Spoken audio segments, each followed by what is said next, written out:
Welcome to New Possibilities. I speak truth to power without fear. So, before I get started, I want to let you all know that probably later on today or maybe tomorrow evening, I'm going to post a video about the debate between W.E.B. Du Bois and Marcus Garvey. And don't worry, I'm not calling anybody a coon in that video.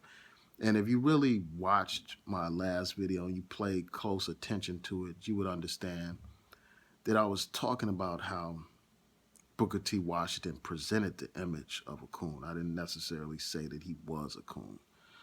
So check that out if you haven't seen it. But today I want to talk about Donald Trump and his meeting with these so-called African American leaders. These people aren't real leaders, but I'll talk about that a little bit later.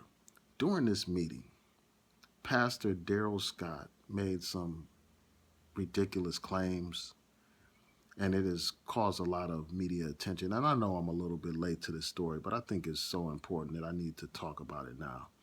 So this man said that gang leaders from Chicago actually contacted him, and they said that they have respect for Donald Trump and they believe in what Donald Trump is doing, and they want to have a sit down with this pastor to talk about lowering the body count, lowering the number of killings in exchange for social programs. That's essentially what this man was trying to say. He's telling Donald Trump this at this meeting, and Donald Trump is like, that's a good idea because something needs to be done about Chicago. And as many of you know, Donald Trump put out a tweet where he was talking about if the situation doesn't improve in Chicago, he's bringing in the feds. So it turns out that this story is a complete fabrication. This story about this meeting with these gang leaders and lowering the body count. And anybody with common sense would have known that that idea just sounds preposterous on its face, that gang leaders would actually contact a pastor from Ohio based on his connections to Trump to let that pastor know that they're willing to lower the body count. When you have all these activists in Chicago who are in contact with these gangs and who have been trying to intervene and stop the violence for years, but they're going to reach out to some man from Cleveland, Ohio to get him to come in. I mean, that didn't even make sense on his face. And also, I mean, this is an example of somebody squandering their integrity in order to please their master. And, your word is probably one of the most important things that you have in this world. Your integrity is one of the most important things that you have in this world. Once you squander that, people no longer believe you. You are no longer credible. You are no longer legitimate. What you says at that point means nothing. I mean, this man admitted to basically making up this nonsense. This situation in Chicago, is serious.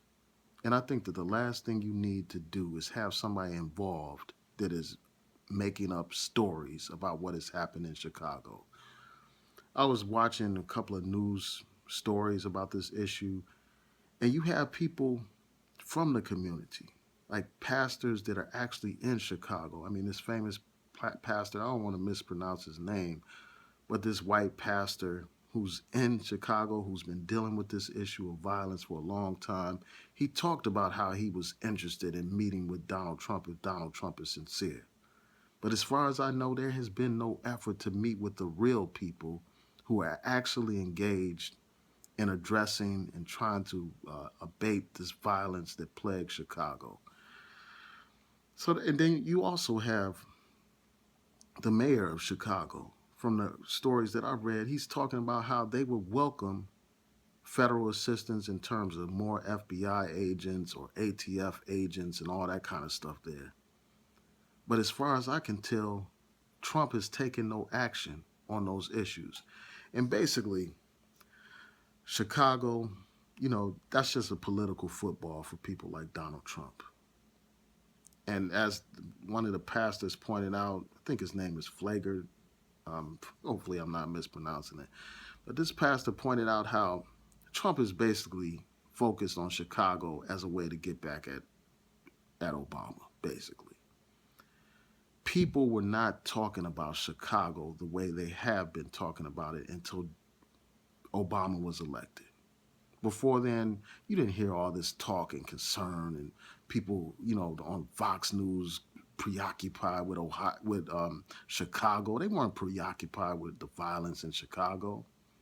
They weren't talking about that. The only time violence comes up, as far as the right wing is concerned, is when they want to silence our voice when we're talking about police brutality.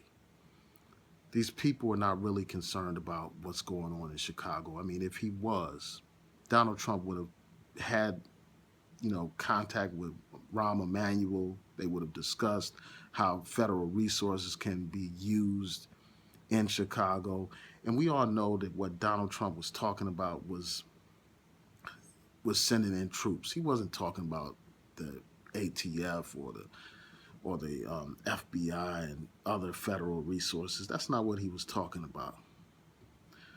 But, I just think that this is another example, going back to this pastor, I think that overall this pastor is just another one of these people that are tap dancing and shoe shining for Trump.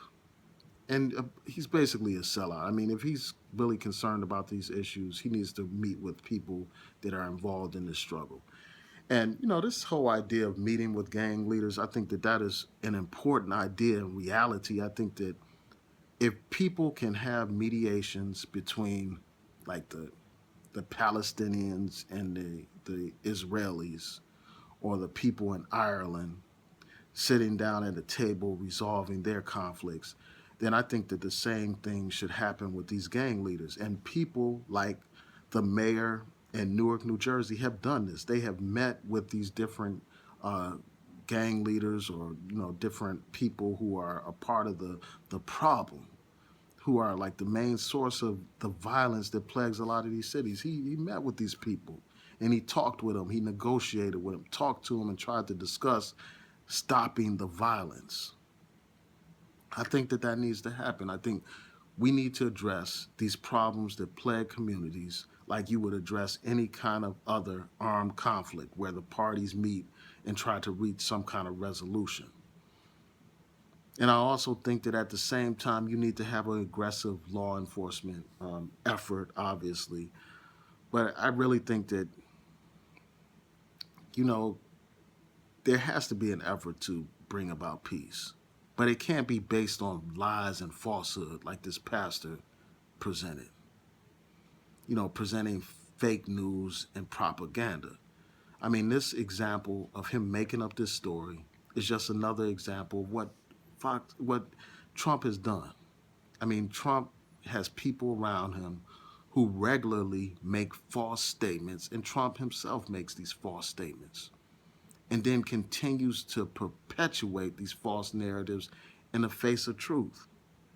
So here you had this pastor making up this story about these gang leaders trying to meet and resolve the violence problem in Chicago. And then you also had Kellyanne Conway lying about some terrorist attack that did not occur. Just made it up in order to justify that ridiculous and unconstitutional and discriminatory travel ban, that ban against the Muslims. So yeah, I mean, this is just a whole part of this whole trend in the Trump administration. I mean, you had the example of inauguration. I mean, these people can't tell the truth. I mean, they lied about the crowd size for inauguration. I mean, it's just a continuing pattern with these people. They invent their own facts that they call alternative facts. And this is another example of that. And, this so-called meeting that he had with these so-called black leaders, these people are not black leaders. They're not black leaders at all. I mean, what happens is people like Donald Trump, they figure that they don't agree with the real black leadership. So what they do is they create their own black leadership. They create these fake black leaders, these charlatans and these puppet black leaders. and they present them to you as if those people actually have a following, as if those people actually represent real organizations that are actually doing something.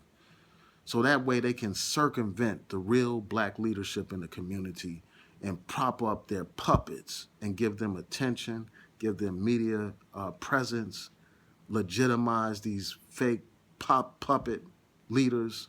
That's what happens all the time. I mean, the same thing happened in Africa when you're dealing with neo-colonialism, where they overthrow, where the West overthrew real black leaders and installed fake puppet leaders.